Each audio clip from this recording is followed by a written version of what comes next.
Allô? Monsieur Joliot. Oui. Bonjour Monsieur Joliot, je m'appelle Ève. Je vous appelle de l'étranger parce que je vous appelle d'Israël parce que ma fille, elle fait partie d'un programme qui s'appelle Sotkot. C'est un programme qui montre aux jeunes filles qu'elles peuvent arriver très très loin quand elles le veuillent. Et elles doivent faire un site internet sur une scientifique qui a fait des choses incroyables. Elles ont décidé de faire sur Madame Curie. En regardant sur internet, on comprend que vous êtes son descendant.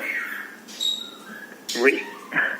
Bon, d'abord, je suis très émue de vous parler. Je ne pensais pas que c'était aussi simple. Et je ne peux pas vous la passer parce qu'elle parle hébreu. Ok, moi je parle français, mais elle parle hébreu. Et je voudrais savoir, est-ce qu'on peut avoir un mail pour communiquer? Elle voudrait, si vous voulez, avoir un témoignage. Vous posez des questions. Bon, bien sûr, je vais le faire tout en français. Et on voudrait rentrer une lettre ou votre réponse sur le site internet parce qu'après, ils ont un concours. Et le site qui sera élu, il est représenté dans une grande université à Tel Aviv. Et donc, ils ont besoin de parler de Madame Curie, de sa recherche, de ses descendants, etc., etc. J'ai pas compris très bien mon intervention là-dedans.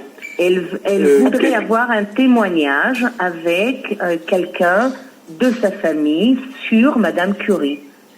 Si vous pouvez nous donner... Moi, je rappelle que je n'ai pas connu Madame Curie. Elle est morte quand j'avais 2 ans, donc je n'ai pas de souvenirs.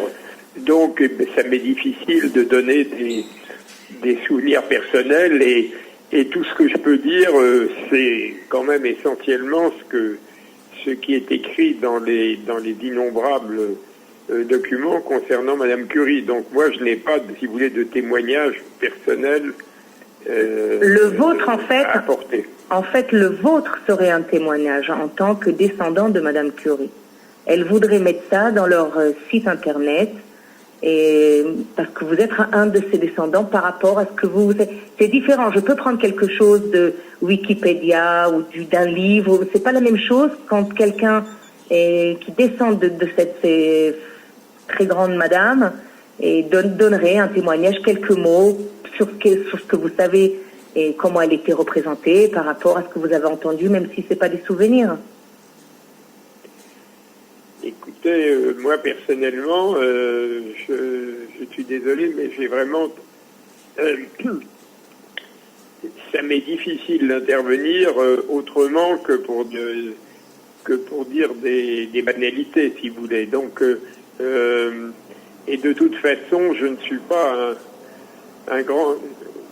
Comme tous les gens de ma génération, je suis assez réservé sur toutes ces histoires de réseaux sociaux où circule tout et le reste, donc je préfère moi ne pas m'introduire. Je ne suis dans aucun réseau social. Non, c'est pas des réseaux. Je ne peux apparaître dans aucun réseau. Ah, mais c'est pas un réseau, c'est pas des réseaux sociaux. C'est une compétition sur des sites internet, sur des scientifiques, des féminins surtout, que chaque enfant c'est quelque chose qui est national.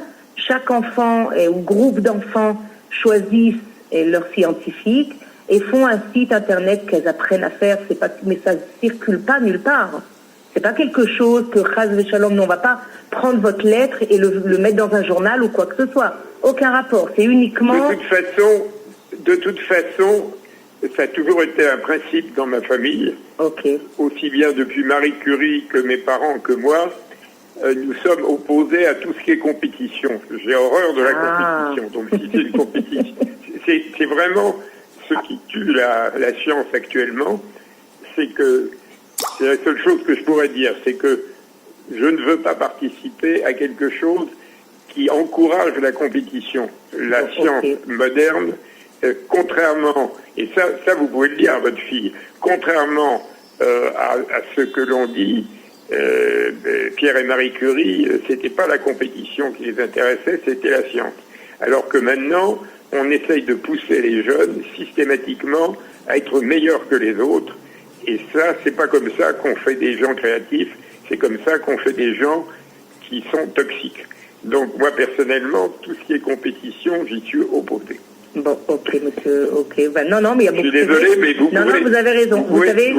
Vous savez ici justement, ils ont, pour cette raison, arrêté de faire un certain contrôle, un certain examen dans les lycées, qui est un examen national pour justement noter les écoles. Et ils les ont enlevés pour la raison que vous avez donnée. Parce qu'ils ont dit c'est vraiment pas...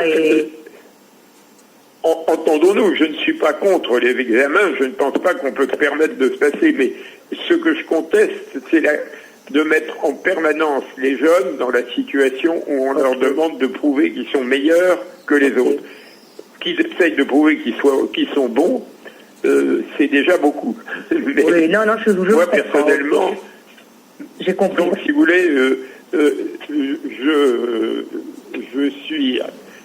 En plus, si je peux dire quelque chose de la manière dont Pierre et Marie Curie, dont mes parents qui ont eu aussi prix Nobel et dont ma famille conçoit la science, j'ai toujours...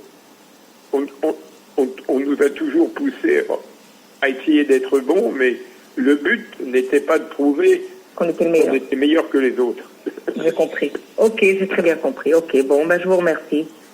Et vous voulez faire quelque chose d'original dans le... Non, c'est pas grave, vous voulez faire quelque chose d'original sur le site internet, c'est tout. C'est pas... Ok, je vous remercie beaucoup en tous les cas pour votre temps.